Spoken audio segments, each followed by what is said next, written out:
하나님의 말씀은 갈라디아서 1장 11절부터 24절에 있는 말씀 되겠습니다. 갈라디아서 1장 11절부터 24절에 있는 하나님의 말씀을 봉독해 드리겠습니다. 형제들아, 내가 너희에게 알게 하노니 내가 전한 복음은 사람의 뜻을 따라 된 것이 아니니라. 이는 내가 사람에게서 받은 것도 아니요 배운 것도 아니요 오직 예수 그리스도의 계시로 말미암은 것이라. 내가 이전에 유대교회에 있을 때 행한 일을 너희가 들었거니와 하나님의 교회를 심히 박해하여 멸하고 내가 내 동족 중 여러 영갑자보다 유대교를 지나치게 믿어 내 조상의 전통에 대하여 더욱 열심히 있었으나 그러나 내 어머니의 태로부터 나를 택정하시고 그의 은혜로 나를 부르시니가 그의 아들을 이방에 전하기 위하여 그를 내 속에 나타내시기를 기뻐하셨을 때에 내가 곧 혈육과 의논하지 아니하고 또 나보다 먼저 된 자들을 만나려고 예루살렘으로 가지 아니하고 아라비아로 갔다가 다시 다메섹으로 돌아갔노라. 그 후 3년 만에 내가 게바를 방문하려고 예루살렘에 올라가서 그와 함께 15일을 머무는 동안 주의 형제 야고보 외에 다른 사도들을 보지 못하였노라. 보라, 내가 너에게 쓰는 것은 하나님 앞에서 거짓말이 아니로다. 그 후에 내가 수리아와 길리기아 지방에 이르렀으나 그리스도 안에 있는 유대의 교회들이 나를 얼굴로는 알지 못하고 다만 우리를 박해하던 자가 전에 멸하려던 그 믿음을 지금 전한다함을 듣고 나로 말미암아 하나님께 영광을 돌리니라. 아멘. 하나님의 말씀이었습니다. 오늘 이 말씀 가운데 하나님께서 함께 하시고 축복해 주시기를 기도합니다. 그리고 우리는 마음을 열고 하나님이 주신 말씀에 경청하고 듣기를 원합니다. 예수님을 사랑하고 예수님을 섬기는 우리 사랑하는 뉴라이프 여러분, 오늘 예배를 드리는 여러분의 심령 속에 여러분의 가슴을 뛰게 하는 것이 무엇입니까? 최근에 제 아내가 결혼 25주년이 끝나고 나서 저에게 이런 질문을 했습니다. 여보, 아직도 나를 생각하면 가슴이 뛰나요? 제가 혼날 것 같아 집에 가서. 안 뛰는 가슴을 뛴다고 그럴 수도 없고 지금도 계속 뛰면 곤란할 것 같기도 하고요. 그래서 적당하게 얼버무려 버리면서 지나갔습니다. 여러분은 인생의 경험이 많으신 여러분은 지금도 뛰시나요? 어떻게 해석을 해야 될지 잘 모르겠어요. 그렇죠? 아내를 보고 남편을 보고 전혀 뛰지 않던 가슴이 다른 여자를 볼 때 뛴다. 다른 남자를 볼 때 뛴다. 이거 진짜 사랑인가 보다 생각하면 정말 곤란하죠. 여러분, 예수님을 믿은 지 얼마나 되셨습니까? 5년, 10년, 20년, 30년, 평생. 여러분, 어쩌면 여러분 가운데 예수님을 평생 동안 믿은 분들이 여기 많이 계시는 걸로 압니다. 여러분, 지금 예수를 생각하면 뛰는 가슴이 있습니까? 무슨 말씀, 그냥 다니는 거지 교회를. 저에게는 예수님의 모습을 생각하면 뛰는 모습이 있습니다. 저의 가슴이 뭉클해지는 모습은 하나님의 은혜입니다. 왜 나죠? 왜 나 같은 사람에게 하나님의 은혜를 생각하면서 함께 오는 것이 하나님의 사랑이죠. 이 하나님의 은혜는 모든 사람들에게 공평한 은혜였습니다. 은혜 안에서 공평을 말해야 하는데 민족적으로도 공평합니다. 한인이냐 백인이냐 아프리카 사람이냐 동아시아 사람이냐 전혀 상관없습니다. 성별적으로도 공평합니다. 남자냐 여자냐 상관없고요. 나이적으로도 공평합니다. 어린아이냐 어른이냐 또 노인이냐 상관이 없습니다. 재능적으로도 공평합니다. 얼마나 많은 것을 가졌느냐, 얼마나 많은 어빌리티가 있느냐, 능력이 있느냐 없냐도 공평합니다. 물질적으로도 그렇습니다. 가난하냐 부자냐, 학벌적으로도 그렇습니다. 대학을 다녔느냐 안 나왔냐, 초등학교를 나왔냐 상관없고요. 가족적으로도 그렇습니다. 아무도 확실하게 아무도 자기의 잘남으로 구원받은 사람이 정말 복음을 바로 안다면, 우리가 믿고 있는 복음이 진짜 복음을 믿고 있다면 그 복음 앞에 나의 잘남으로 구원받은 사람은 한 사람도 없습니다. 아니, 없어야만 합니다. 내가 잘났기 때문에 구원받았다고 이야기를 하는 그 구원이라면 성경이 이야기하는 구원이 아닐 수 있습니다. 근데 이 세상의 잘남을 이야기하면 자랑할 것이 있지만 은혜를 생각하면 나의 어떤 모습도 하나님의 은혜를 받을 만한 그 무엇을 한 것이 없습니다. 하나님의 기준으로 자신도 보지만 다른 사람도 보아야 하는 것은 똑같이 죄인이고 똑같이 하나님의 은혜로 구원받았다고 하는 사실입니다. 갈라디아서 시작은 바울이 좀 화가 난 것처럼 자신의 사도성을 말합니다. 시작이 매끄럽지 않고 오히려 강력하게 자기 자신을 변호합니다. 내가 복음 외에 다른 무엇을 전하면 저주를 받을 것이다. 아니, 내가 전한 복음 외에 다른 것을 받으면 저주를 받을 텐데, 왜냐하면 다른 복음은 없다. 그 이야기를 하면서 바울이 스스로 생각하는 것이 있어요. 그런 이야기를 하면 뒤에 생각하는 사람들이, 야 바울 너 뭐 잘났다고 그러느냐, 너 무슨 근거로 그런 소리를 하느냐, 너가 어떻게 참 사도냐, 너는 12사도 중에도 들지도 않았던 사람이 무슨 근거로 네가 잘났다고 그런 소리를 하느냐 하는 생각을 하는 것 같아요. 그래서 바울은 더 담대하게 복음을 역설하고 있습니다. 복음이란 무엇인가? 사도성을 비난하고 예수를 믿으려면 예수만 믿고 다 되는 것이 아니라 잘 돼야 될 것 아니냐. 예수도 믿고 할례도 받고, 예수도 믿고 율법도 지키고, 예수도 믿고 종교인처럼 좀 나타낼 것도 필요하고, 이런 것을 해야 될 것이 아닌가. 오늘 다른 이야기를 하면 그럴 수 있을 것 같습니다. 예수는 믿는데 예수를 제대로 믿는다면 아이들도 좀 잘 돼야 될 것 아니냐. 예수를 믿으려면 성공했다는 증거가 있어야 될 것 아니냐. 예수를 믿으려면, 제대로 믿으려면 율법을 잘 지켜야 될 것이 아니냐. 아마 이런 생각들을 하고 있는 사람들을 염두에 두고 쓴 것 같습니다. 그리고 바울은 이런 고백을 합니다. 사랑하는 갈라디아 성도 여러분, 여러분 복음은 어떤 통로를 통해서 오는지 압니까? 복음이 어떻게 여러분의 삶 속에, 우리의 삶 속에 오는지 압니까? 복음을 누가 받을 수 있는지 압니까? 바울은 자신의 간증을 통해서 복음의 통로를 역설합니다. 어떤 방법으로 온다고 말하기 전에 그는 먼저 이런 방법으로 복음은 오지 않는다라고 이야기합니다.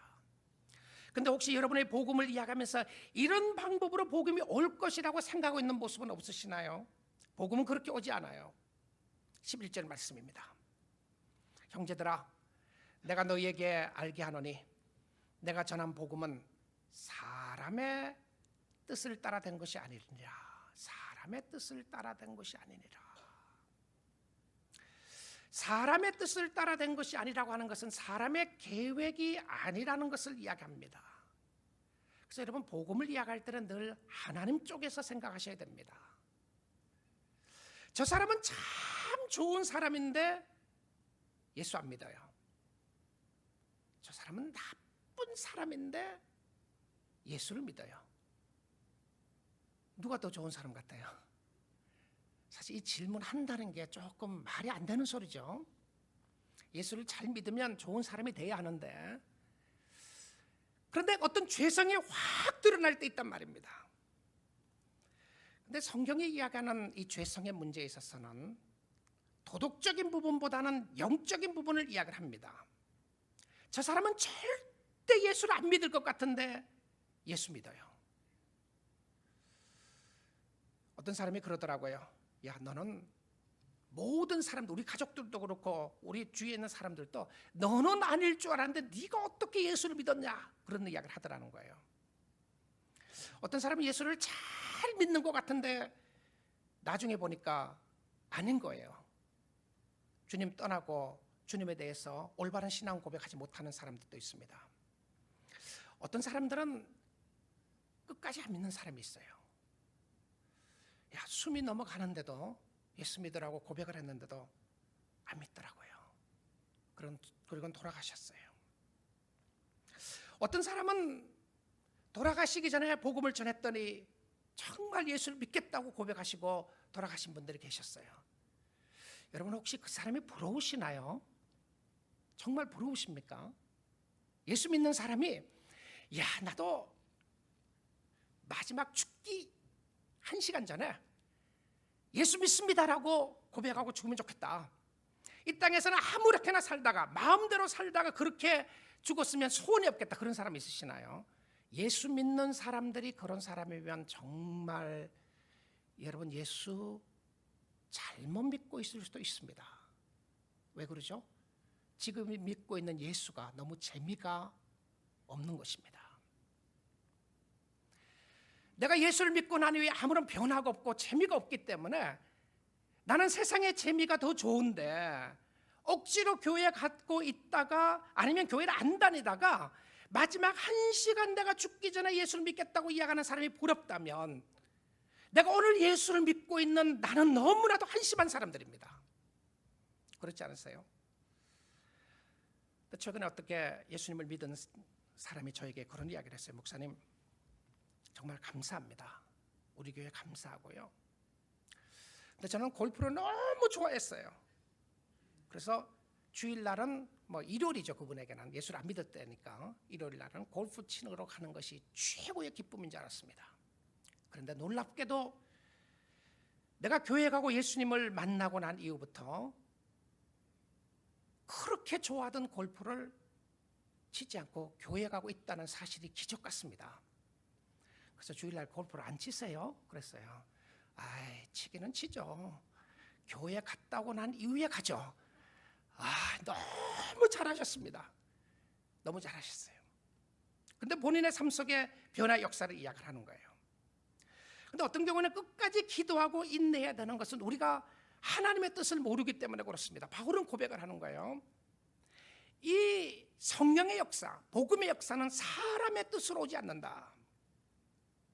여러분 어떤 믿음의 가정에 보게 되면 자녀가 예수를 잘 안 믿는 가정에 자녀들이 있죠. 근데 형제들 중에서 어떤 형제는 예수를 잘 믿는데 어떤 형제는 잘 안 믿는 경우들이 있어요. 같은 가정인데 말입니다.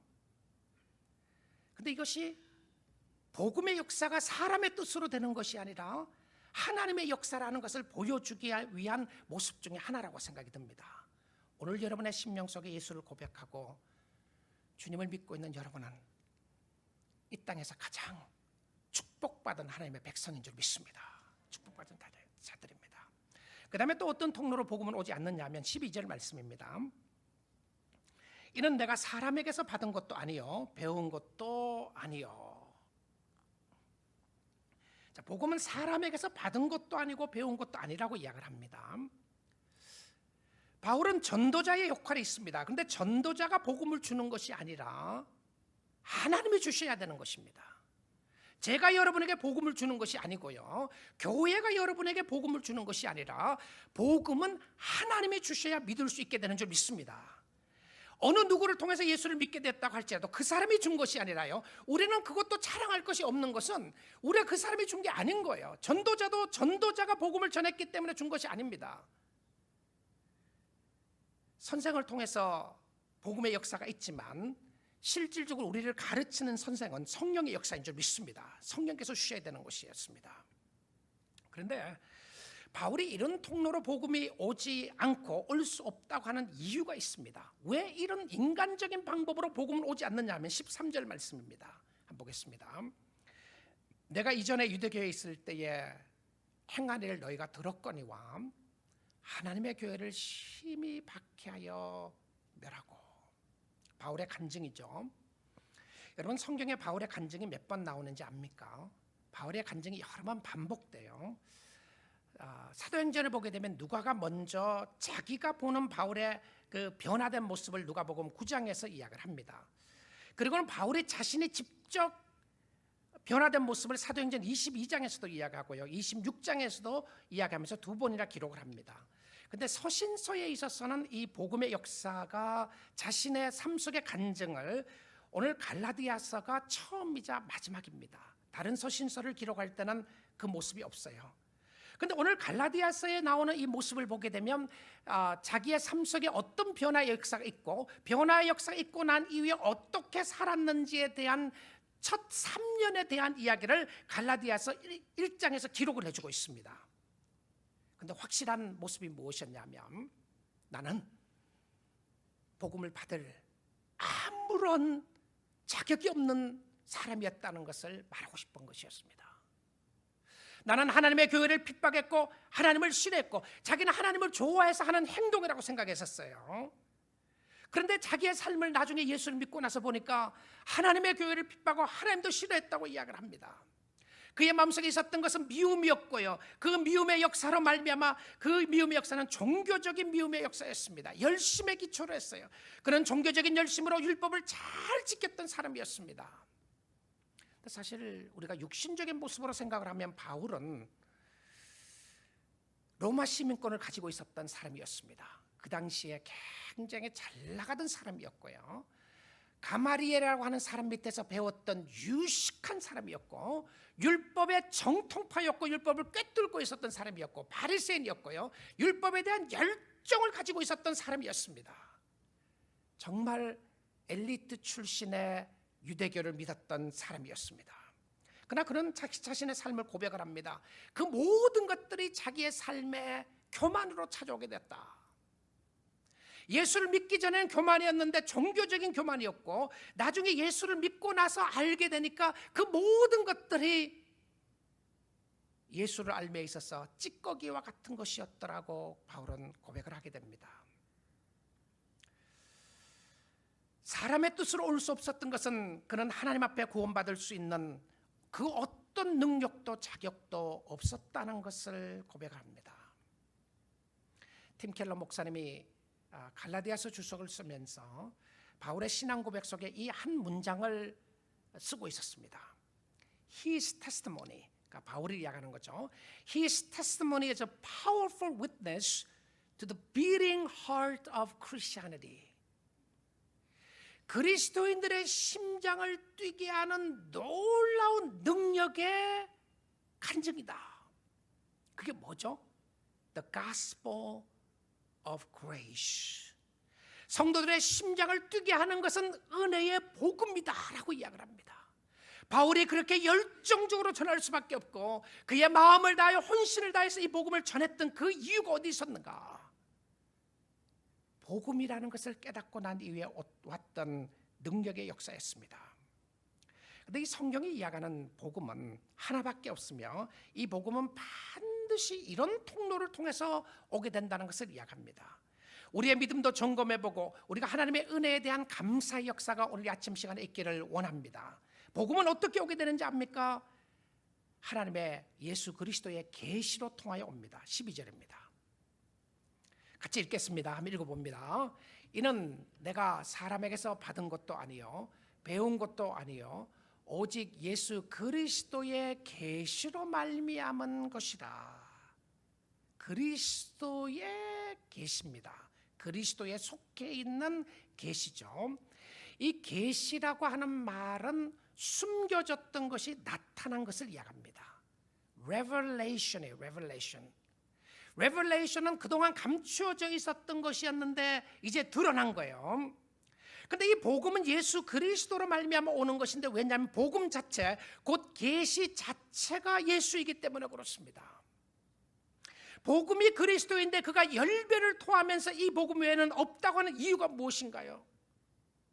그는 핍박을 당했습니다. 그는 어려움을 당했습니다. 그럼에도 불구하고 다시 일어날 수 있었던 근거가 어디에 있었습니까?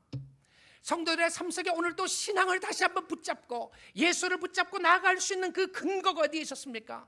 죽음 앞에서도 믿음의 사람들이 기쁨을 소유할 수 있었던 근거가 어디에 있었나요? 바로 예수의 복음 때문에 그렇습니다. 하나님의 계획이 바로 이것이었습니다. 이것을 놓치면 예수 믿는 사람도 소망이 없어요. 절망할 수밖에 없고 낙심할 수밖에 없고 고통 가운데 있을 수밖에 없었습니다. 바울의 심장을 뛰게 하는 것이 있었습니다. 바울의 가슴을 뛰게 하면서 그 세상에 그 무엇 것도 아니고 그 어떤 것도 아니고 바로 이것이다. 오늘날 내가 저와 여러분이 들어야 될 것은 바로 이것이고 붙잡아야 될 것은 바로 이것이다. 그리고서 이 복음의 역사를 그는 골로새서에서 역설합니다. 골로새서 1장 26절 먼저 보겠습니다. 우리 크게 한번 읽어봅니다. 하나님의 말씀을요. 같이 읽습니다. 이 비밀은 만세와 만대로부터 감추어졌던 것인데 이제는 그의 성도들에게 나타났고 됐습니다. 보십시오. 다시 한번 내리지 말고 올려놓으세요. 이 비밀은 the secret, the hidden secret, 지금까지 만세와 만대로부터 감추어졌던 것인데 It has been hidden generation to generation, 세대까지 감추어졌던 것이다. 여러분, 바울이 초대교회 성도들이 또 오늘날 예수를 믿는 성도들의 가슴을 뛰게 하는 역사가 이런 역사였습니다. 감추었던 것인데 이제는, 이 중요한 터닝 포인트예요. 여러분, 말세가 언제인지 압니까? 이제는입니다. 이제는. 바울이 이 복음을 받고 난 이후에 그가 보았던 것이 바로 이제는이었어요. 이제는. 왜냐하면 그 전 세대들에게 숨겨져 있었던 것을 이 세대들에게 나타내기 시작한 거예요. 여러분, 구약시대 사람들이 부럽습니까? 아브라함처럼 살았으면 좋겠다는 생각에 부러우시나요? 모세가 하나님의 계시를 직접 받았기 때문에 모세 시대처럼 하나님의 계시를 직접 받는 것이 좋겠다고 생각합니까? 그런데요, 바울의 삶 속에는 오늘 복음을 바로 이해하게 되면요, 구약 시대에 사는 사람들보다 오늘날 신약 시대에 사는 사람들이 더 복받은 사람들입니다. 왜냐하면 이제는이라는 단어 때문에 그렇습니다. 다시 올려놓으세요. 내리지 마시고요. 이제는 그의 성도들에게 나타났고, 이제는 성도들에게 나타났고, 그러니까 바울이 목숨을 내놓는다고 할지라도 그가 컴프로마이즈 할 수 없었던 것이 있었습니다. 그의 잘남이 아니었어요. 복음이 복음되는 일에 있어서는 내 목숨이 날아간다고 할지라도 컴프로마이즈 할 수 없었던 것은 하나님이 만세전부터 숨겨져 있었던 것을 나타내기 시작하는데 누구에게요? 이제는 그의 성도들에게 나타낼 것이고 아닙니다. 나타났어요. 비밀이 나타났어요. 그 비밀이 뭔지를 27절에서 봅니다. 27절 다 같이 읽습니다. 시작. 하나님이 그들로 하여금 이 비밀의 영광이 이방인 가운데 얼마나 풍성한지를 알게 하려 하심이라. 이 비밀은 너희 안에 계신 그리스도니 곧 영광의 소망이니라. 바울이 오직 예수 외에는, 복음 외에는 전할 것이 없었던 것은 하나님의 비밀의 모든 핵심은 예수 그리스도였습니다. 근데 그 그리스도가 나타난 거예요. 그리스도가 오신 겁니다. 그리고 그 그리스도의 은혜가 있는 것이었어요. 근데 이 그리스도의 은혜가 계시를 통해서 오게 되는데 인간의 어떤 근거로서 설명되지 않고 하나님 쪽에서 설명할 수밖에 없는 것을 이야기한 겁니다. 하나님 쪽에서 하는 거예요. 그런데 이 계시를 여러분이 깨닫고 있다, 믿고 있다. 내가 지혜로워서 똑똑했어요? 아니에요. 절대 그럴 수 없습니다. 세상에 수많은 똑똑한 사람이 있고 지혜로운 사람이 있지만 이거 못 깨닫는 거예요. 왜냐하면 알려줘야 알 수 있는 거기 때문에 그렇습니다. 자, 그 다음은 어떤 통로로 오게 되는가? 하나님의 계시에게 이것이 하나님의 부르심으로부터 오게 되는데 15절입니다. 15절 같이 읽습니다. 그러나 내 어머니의 태로부터 나를 택정하시고 그의 은혜로 나를 부르시니까. 여러분, 하나님이 부르지 않으면 스스로 하나님께 갈 사람은 한 사람도 없습니다. 우리가 믿고 있는 하나님 앞에는 못 가요. 자기 하나님께는 갈지 몰라도 그 우상이죠. 자기 하나님께는 자기 마음대로 갈 수 있을지 몰라도 우리가 믿고 있는 천지를 창조하신 하나님 앞에는 아무도 못 가요. 불러야 가는 겁니다. 그래서 구원을 하나님 쪽에서 보아야 하는데, 왜냐하면 하나님이 하시는 일이고 하나님이 구원이시고 그의 뜻에 기초하기 때문에 그렇습니다. 자, 하나님이 불러야 간다. 어떤 생각이 드시죠? 인간적인 입장에서 너무 불공평하다 생각 들지 않으세요? 왜 누구는 부르고 누구는 안 부르는 거야? 내가 불렀는지 안 불렀는지 어떻게 아느냐? 그리고 하나님 앞에 따질 수도 있어요. 갔어요. 하나님 앞에 가서 그 앞에까지 갈 수 있을지 없을지 모르겠지만 하나님 당신 왜 나를 안 불렀어요? 왜 김아무개는 부르고 누구는 부르고 나는 안 불렀습니까? 나 책임 하나도 없어요. 하나님 나를 안 불렀으니까 내 책임 하나도 없지 왜 나를 벌 주죠? 이거 당신의 책임이다. That's your responsibility. 나를 안 불렀으니까. 그게 공평한 것 같지 않으세요? 그런데 인간적인 입장에서 생각을 하게 되면 그럴 수 있을 것 같아요.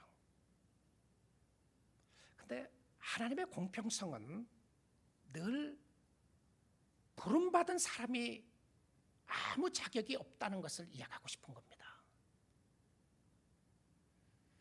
예수 믿는 사람이 자격 없다는 것을 이야기하고 싶은 거예요. 그런데 하나님의 부르심을 내가 어떻게 알 수 있느냐? 하나님이 나를 안 부르시면 내가 아무리 예수를 믿으려고 해도 못 믿을 것 아니냐? 혹시 그런 질문 하시는 분이 있으시나요? 오늘 여러분이 이 자리에 있다는 것은 하나님의 부르심에 응답하신 줄 믿습니다. 오늘 여러분이 복음을 들을 수 있다는 것은 복음을 듣지 못하는 수많은 사람도 있는데 오늘 여러분이 복음을 들을 수 있다고 하는 것은 하나님의 부르심에 응답하고 하나님의 부르심의 초대에 와 있는 줄 믿습니다. 자, 그런데 하나님의 부르신 것 같은데 그러면 마음에 아무런 변화도 없고 마음에 아무런 예수 믿고 싶은 마음도 없고 그러면 어떻게 해야 되는 것인가? 자, 그래서 그 부분이 나중에 믿음이라고 하는 부분과 연결되는 부분입니다. 자, 조금 이따가 다시 보도록 하겠고요.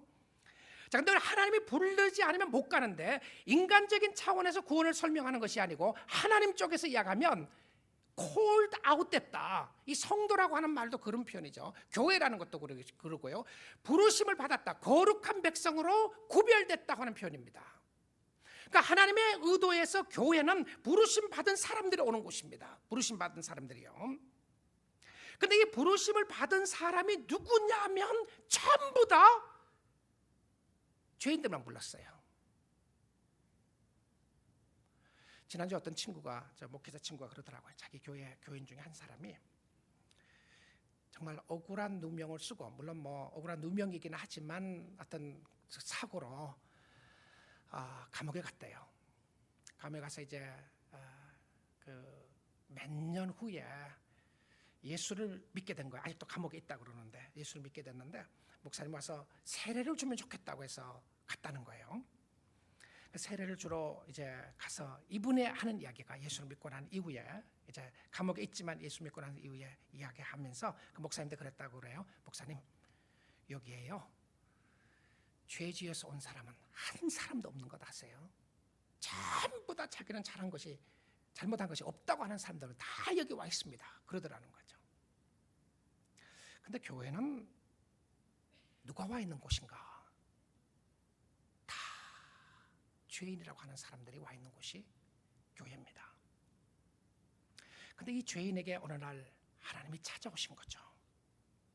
그리고는 이렇게 이야기를 하신 겁니다. 야, 내가 너를 구원하고 싶다. 이것은 내가 너를 천국으로 데려가고 싶다. 너 죽음의 구렁텅이 있는데 나만 믿기만 해. Just trust me. 날 믿고 날 따라오면 너 인생 팔자 펴는 거야. 너 영원히 죽지 않아. 죽어도 사는 길이 있어. I'm going to lead you. Follow me. 따라오라는 거죠. 근데 가보니까 천국이 놀라운 모습이에요. 예수 믿고 나니까 너무 기쁘고 감사한 거예요. 예수 믿고 나니까 너무 좋은 거예요. 옆에 사람은 안 믿는데 나는 믿고 있어요. 성경이 뭐라고 그러냐면 너가 믿게 된 것이 하나님의 은혜이다. 이렇게 이야기하는 거예요. 이 은혜이다. 이게 도대체 무슨 말인가? 로마서 4장을 봅니다. 로마서 4장 4절 말씀 우리 같이 읽겠습니다. 시작. 일하는 자에게는 그 삭시 은혜로 여겨지지 아니하고 보수로 여겨지거니와 자, 여기 말씀 잘 보십시오. 일하는 자에게는 이게 행위적인 모습으로도 볼 수 있습니다. 내가 일을 해서 대가를 받으면 그것은 은혜라고 말하는 사람 아무도 없다는 거예요. 그거 아닌 거죠. 그럼 예수 믿는 것도 내가 어떤 노력과 나의 선행과 나의 일로 했다면 그것은 은혜라고 말할 수 없다는 거죠. 내가 믿었으니까. 아니면 내가 무슨 행위를 했으니까. 이건 보수예요. 자, 그런데 5절 말씀 봅니다. 같이 읽습니다. 일을 아니할지라도 경건하지 아니한 자를 의롭다 하심을 믿는 자에게는 그의 믿음을 의로 여기시나니. 믿습니까? 일 안 했어요. 일 안 했다고 하는 것은 놀았다는 의미가 아니고요, 이건 선행을 하지 않았다는 겁니다. 하나님 앞에 인정될 수 있는 그런 것을 아무것도 안 했고요, 경건하지 아니한 자를, 경건한 자가 아닙니다, 경건하지도 아니한 자를 의롭다 하심을, 경건하지 않는 자를 인쳐주신 거죠. 의롭다고 하시는데요, 그를 믿는 자에게는 그의 믿음을 의로 여기시나니. 믿음을 보고 의롭게 인쳐주신다고 하는 겁니다. 여러분, 일한 대가는 은혜가 아닙니다. 그것은 보수입니다. 우리에게는 대가를 받는 것이 익숙합니다. 그래서 예수 믿고 나서도 뭔가 자꾸 하려고 그래요. 내가 뭔가를 해야지 마음이 편한 것 같아요. 주님, 내가 이거 하겠습니다, 저거 하겠습니다. 뭔가를 하는 것으로 생각하고, 그거 안 하면 예수 안 믿는 것 같아요. 그거 안 하면 내 마음속에 뭔가 잘못된 것 같아요.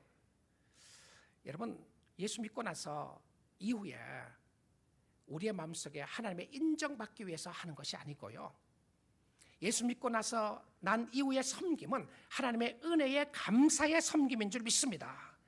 여러분, 세상 원리는요 다 대가의 원리입니다.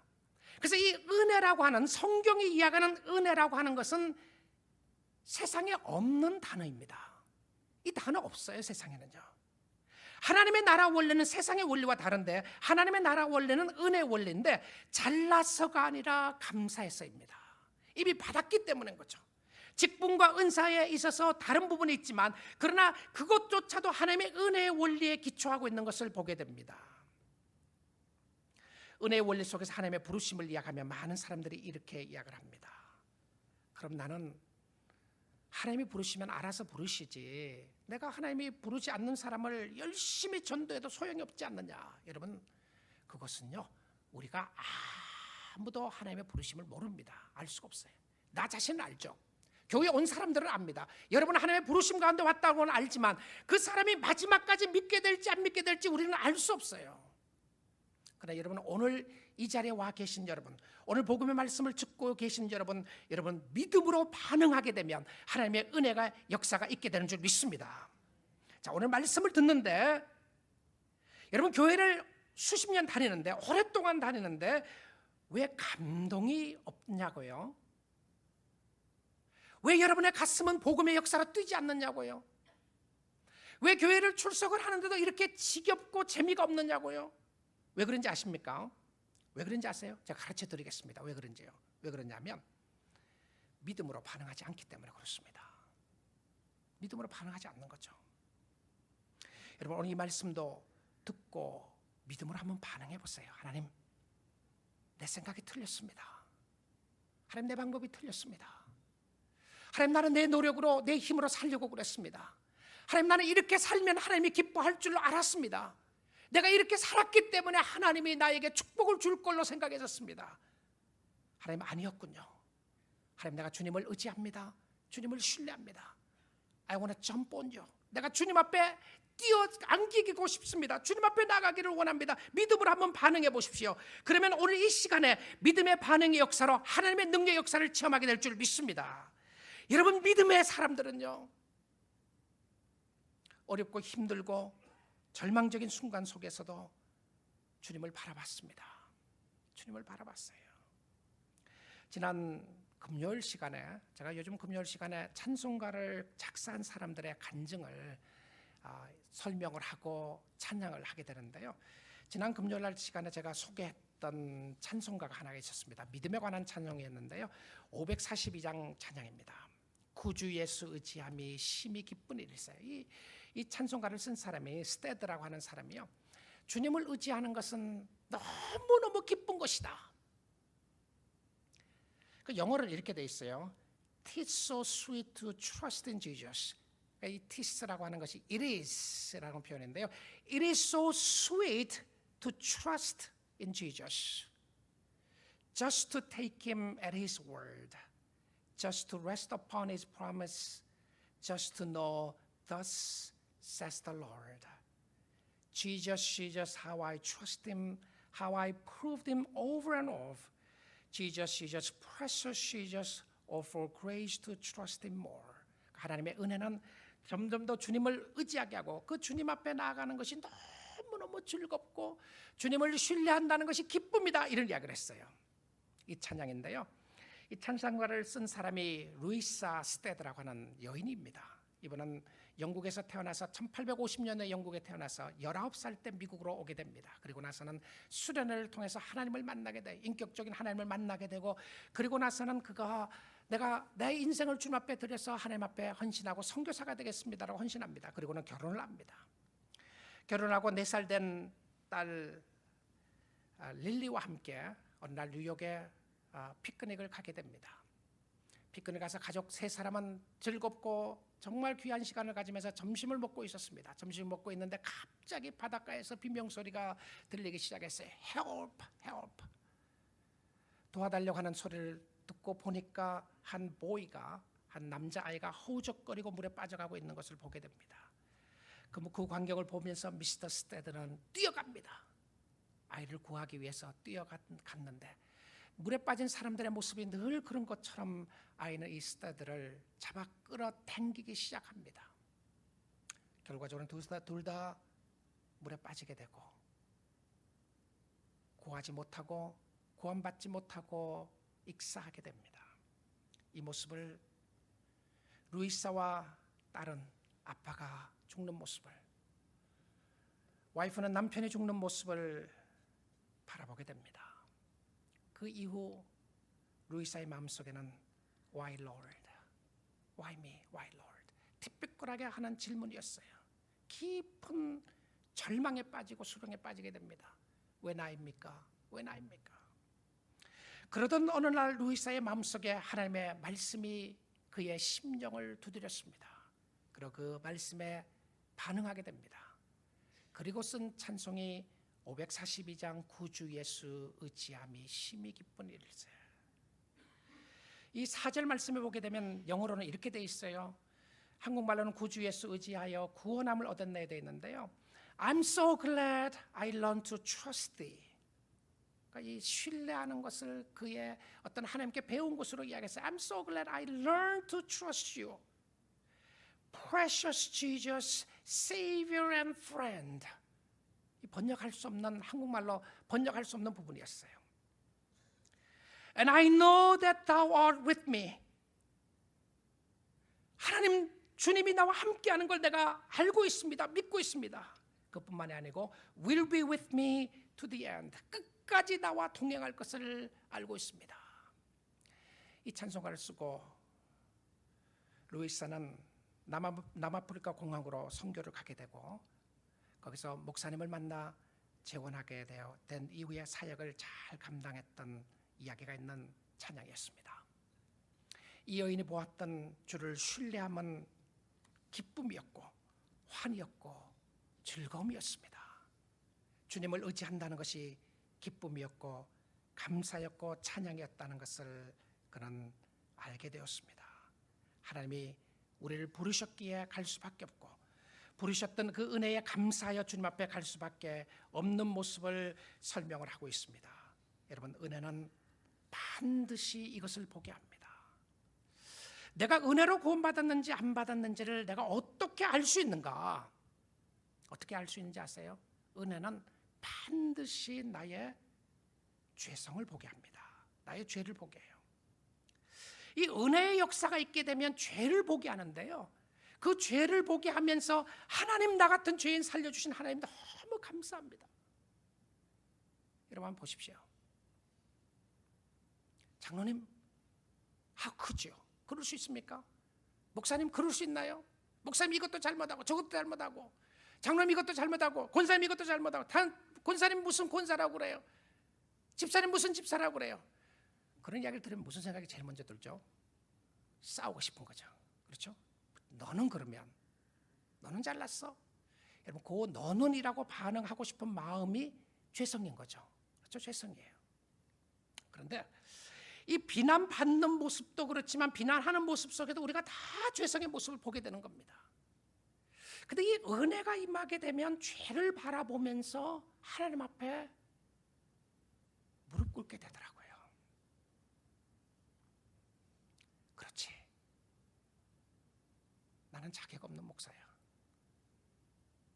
나는 자격 없는 사람이야. 이 무릎 꿇는 순간에 나타나는 모습이 감사해요. 자격 없는 사람에게 Why me, Lord? 왜 나에게 이런 일들을 하시죠? 성 어거스틴은 이 은혜 역사를 이렇게 보았습니다. 하나님의 은혜가 내 마음속에 있으면 그것을 오늘도 체험하고 있으면 이런 모습이 나타난다. 자기 자신을 보면서 하는 소리였어요. 은혜란 하나님이 우리에게 죄에서 누리는 기쁨을 능가하는 하나님 안에서 누리는 최고의 기쁨을 주는 것이다. 그러니까 은혜가 있게 되면 세상에 줄 수 없는 기쁨이 있는데 세상의 모든 쾌락을 몰아내는 최고의 기쁨이다. 여러분 예수를 믿으면서 주님이 주시는 최고의 쾌락이 뭔지를 한번 느껴보셨나요? 주님 바로 이것입니다. 내가 이것을 누리고 이것을 가지면 기쁠 줄 알았는데 아니었습니다. 내가 주님이 주는 기쁨이 있는데 이것이 최고의 기쁨이었군요. 그런데 이것은 하나님을 만나기 전에는 알 수 없는 것이었습니다. 여러분 교회를 오래 다녔다고 할지라도요, 이거 알지 못하면 여러분 예수 헛믿고 있을 수도 있어요. 예수 믿는 것은 단순히 우리가 천국 가고 죽고 난 이후에 구원받고 죽고 난 이후에 천국 가기 위해서 예수 믿는 것 아닌 것 같아요. 아닙니다. 예수를 믿고 난 이후에 우리의 심령 속에 평생 동안 기쁨과 은혜로 사모하게 만드는 것이 있는데요, 하나님을 만나기 전에는 도저히 알 수 없는 것이 있어요. 그래서 예수 믿는 사람들만이 알 수 있는 것이 있어요. 찬송가 가사에도 이런 가사가 있습니다. 이전에 좋던 것 이제는 값없다. 예수 믿기 전에 좋았던 것 이제는 값없다. 근데 이 찬송을 부르면서 예수 믿게 좋았던 것이 이제는 더 좋더라. 예수 믿기 전에 좋았던 건 내가 너무너무 사모하게 된다. 그래서 예수를 나중에 믿을 걸 그랬다. 괜히 일찍 믿었다. 혹시 여러분 그런 분들이 계시나요? 예수를 믿으면 믿을수록, 교회 가면 가까이 갈수록 상처만 되고 실망만 되고 낙심만 되고 기쁨은 하나도 없어지고, 이게 뭐냐? 혹시 그런 사람이 있으시나요? 어거스틴은 이렇게 계속해서 이야기를 합니다. 신앙생활의 열쇠는 하나님을 향한 목마름과 배고픔이다. 하나님을 향한 목마름과 배고픈데 은혜는 더 사모하게 만든다. 한번 은혜를 받고 끝나는 것이 아니고요, 성화는 나의 노력으로 선한 사람이 되는 것이 아니라 성화는 지속적으로 하나님을 갈망하는 것이다. 이건 어거스틴이 한 말이 아니고요, 제가 생각한 말입니다. 그러니까 그러면 이 성화된다고 하는 표현은 어떤 좋은 사람이 되는 그 부분보다도 이 좋은 사람이 될 수 있는 근거는 어디에 있냐면 하나님을 갈망하게 만든다는 것이죠. 하나님을 갈망하게 하는 것이다. 칭의가 일시적인 노력이, 일시적인 역사라면 성화는 지속적으로 하나님을 찾게 하는데 거룩함을 추구하고 싶은 열망이 생기는 거예요. 여러분 종교생활 하시지 마시고요, 신앙생활 하시기를 원합니다. 우리 종교생활을 청산하고 믿음생활 하면 좋겠어요. 종교적인 자랑을 그만두고 신앙의 자랑이 있기를 원합니다. 이것이 예수를 믿는 사람들에게 있었던 모습이었는데, 사슴이 시냇물을 찾아 갈급함같이 내 영혼이 주를 찾기에 갈급하나이다. 왜 매일 기도하죠? 왜 성경 보나요? 왜 오늘 또 하나님 앞에 나오는 것인가요? 그것은 지속적인 갈급함 때문에 그렇습니다. 어거스틴은 계속 이야기합니다. 사람들이 주권적 은혜와 그 은혜가 최상의 기쁨을 일깨워 죽음으로써 역사하는 방식을 이해하거나 경험하지 못하는 주된 이유는, 그러니까 이 주를 통해서 오는 이 기쁨의 역사, 상실되어 버렸던 기쁨의 역사, 하나님의 제 삶 속에 계속 요즘 도전해주는 모습 중에 하나예요. 목회를 하면서 기뻐할 수 있느냐, 기쁨이 있느냐, 성도들에게 도전하는 겁니다. 여러분, 교회 생활하면서 신앙생활하면서 기쁨이 있느냐, 아마 수많은 이유를 댈 겁니다. 기쁨이 없는 이유를요. 그런데 어거스틴의 속에 이런 이야기를 해요. 경험하지 못한 주된 이유는 하나님을 향한 그들의 목마름과 배고픔이 너무나도 적기 때문이다. 오늘 주님을 찾고 주님을 믿음으로 나아가는데 하나님의 은혜로 채워지는 역사가 있게 될 줄 믿습니다. 주님 바라보면 좋겠어요. 우리 모두가 다시 한번 하나님의 은혜를 사모하고 죽게 나가면 좋겠어요. 우리 광고에 다음 주에 25주년을 바라본다는 이야기가 있었는데요. 여러분 오셔서 좀 같이 함께 공감하고 또 함께 고민하고 갈등하는 귀한 시간 될 수 있기를 원합니다. 다 다음 주에 참석하세요. 제 마음속에 여러 가지 변화의 역사를 주십니다. 그런 부분들을 몇 가지를 좀 나누고 싶은데요. 하나님이 저를 보게 하면서 교회를 보게 하면서 주시는 하나님의 은혜가 있어요. 잘못된 부분들, 부족한 부분들을 보게 하면서 하나님의 역사하심을 보게 하는 역사들이 있습니다. 은혜의 역사였습니다. 그런데 하나님이 왜 이런 방법을 하시는가? 15절 말씀을 다시 봅니다. 그러나 내 어머니의 태로부터 나를 택정하시고 그의 은혜로 나를 부르시니까, 그의 은혜로 나를 부르시니까, 그의 은혜로 나를 부르시니까. 왜 이렇게 하시는가? 자랑하라고, 교만하라고, 우리의 신앙을 다시 한번 점검해 볼 수 있는 부분들인데요. 내가 좋아하는 것들, 비난하는 것들, 자랑하는 것들, 주님이 아닐 때에 우리의 심령 속에 회개의 역사가 있기를 원합니다. 왜 부르심인가요? 왜 나입니까? 이 질문을 할 때마다 반드시 이것으로 연결하면 좋겠어요. 여러분, 하나님이 왜 여러분을 불렀는지 몰라요. 하나님이 왜 나를 불러셨는지 모릅니다. 그러나 내가 아는 것, 반드시 여러분이 알아야 될 한 가지 답이 있습니다. 왜 저 사람은 안 불렀는지, 왜 저 사람은 불렀는지, 어떻게 저 사람은 예수를 잘 안 믿는지, 어떻게 하면 저 사람은 예수를 잘 믿는지 모르는 부분들이 있어요. 전도하다가 저 사람의 예수님의 부르심을 받았는지 안 받았는지 모르는 경우가 있습니다. 그러나 우리는 가서 전도를 하는 것은 하나님의 부르심에 응답하라고 초대하는 것입니다. 그런데 부르심을 받은 사랑하는 성도 여러분, 여러분과 제가 반드시 답을 해야 될 답이 하나가 있습니다. 하나님이 왜 나를 이곳으로 부르셨느냐?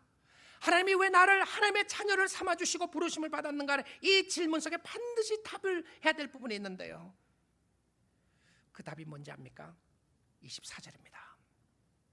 다 같이 읽겠습니다. 읽습니다. 나로 말미암아 하나님께 영광을 돌리니라. 나로 말미암아 하나님께 영광을 돌리니라. 나로 말미암아 하나님이 나타나기 위한 것이었고요, 나의 행위와 나의 모습, 구속받은 모든 사람을 통해서 All glory to God, none to me, none to me. 교회를 통해서, 우리의 가정을 통해서, 신앙에 있어서 나의 자랑이나 나의 어떤 노력이나 나의 절망이나 나의 좌절함이나 나의 어떤 모습을 드러낼 수 없는 것은 All glory to God. 내가 한 것이 아무것도 없었기에, 하나님의 은혜로 구원받았기에, 그 은혜에 감사하여 섬기는 일이기에 All glory to God. 우리 교회를 통해서, 우리 가정을 통해서, 나의 삶을 통해서 다시 돌아봐야 될 부분은 All glory to God. 모든 영광이 하나님께 갈 수밖에 없는 역사를 보게 됩니다. 자랑하고 있을 때에 회개합시다. 비판하고 있을 때 회개하시자고요. 나의 교만 때문에 나타나는 모습 때문에 있을 때에 회개하면 좋겠습니다. All glory to God. 여러분 이곳에 부르시고 세우신 것은 하나님의 영광이었습니다. 왜 저 사람이냐고요? I don't know. 몰라요. 왜 났냐고요? 모르겠습니다. 그러나 분명한 것은 하나님의 영광을 받기 위하여 나를 이곳에 세우고 여러분을 이곳에 세우고 교회를 이곳에 세워주시는 줄 믿습니다. 여러분 하나님의 은혜라고 하니까 마지막 결론입니다. 은혜를 너무 cheap grace처럼 생각하는 경우들이 있어요. 공짜라고 하니까 쓸데없는 거 주는 것처럼 생각할 때 있어요. 여러분 그럴 때 있잖아요. 내가 필요 없는 거 그라지 세일 할 때는 대부분 다 내가 필요 없는 거 내놓잖아요. 근데 이 그라지 세일도 세일하는 거죠. 그것조차도 팔고 싶은데요. 근데 내가 이게 주고 싶을 때, 선물을 주고 싶을 때 나에게 필요 없는 거 줄 때가 있어요. 그래서 하나님께서 별것 아닌 거, 아무것도 아닌 거 우리에게 은혜 준 거 아닌가. 그래서 은혜가 자꾸 칩하다는 생각이 듭니다. 내가 노력을 해서 뭔가를 얻게 됐으면 프레셔스하다는 생각이 들고요. 은혜라고 생각하니까 너무 값어치 없는 것처럼 생각이 들 때가 있어요. 여러분 은혜가 얼마나 가치 있는 것인지 압니까? 얼마나 가치 있는지 아세요? 내가 받은 구원, 여러분이 받은 구원 얼마나 놀라운 구원인지 압니까? 골로새서 말씀 보겠습니다. 2장 2절입니다. 같이 읽습니다. 이는 그들로 마음의 위안을 받고 사랑 안에서 연합하여 확실한 이해의 모든 풍성함과 하나님의 비밀인 그리스도를 깨닫게 하려 함이니. 자, 바울이 골로새 성도들에게 이런 편지를 씁니다. 비밀이라는 이야기 했죠. 비밀이 이제 나타났는데 그 비밀의 풍성함이 그리스도인데 그 그리스도를 깨닫게 하는데 하나님의 모든 풍성함과 하나님이 누구신지를 알 수 있는 방법이 그리스도인데 그 그리스도를 깨닫게 하려 합니다. 자, 3절 읽습니다. 다 같이 읽습니다. 그 안에는 지혜와 지식의 모든 보화가 감추어져 있느니라. 아멘. 그 안에는 지혜와 지식의 모든 보화가 어디에 감춰져 있다고요? 예수 안에 감춰 있습니다. 예수를 소유한 여러분은 세상의 그 무엇과도 비교할 수 없는 하늘의 보화를 소유하게 된 백성인 줄 믿습니다. 절망됐습니까? 좌절합니까? 낙심되었나요? 다시 한번 그리스도의 보화를 소유한 저와 여러분이 힘을 얻고 용기를 얻고 복음 앞에 다시 나가 감사하고 복음 앞에 다시 나가 찬양하고 우리의 모든 관심과 생각을 주께로 향하게 해서 오직 주님의 영광 받으시는 주의 은혜가 크십니다. 주의 은혜가 놀랍습니다. 오늘 나를 세워주신 그 은혜 때문에 감사하여 주님을 섬기고 찬양하는 주의 모든 백성 될 수 있기를 주님의 이름으로 축복합니다.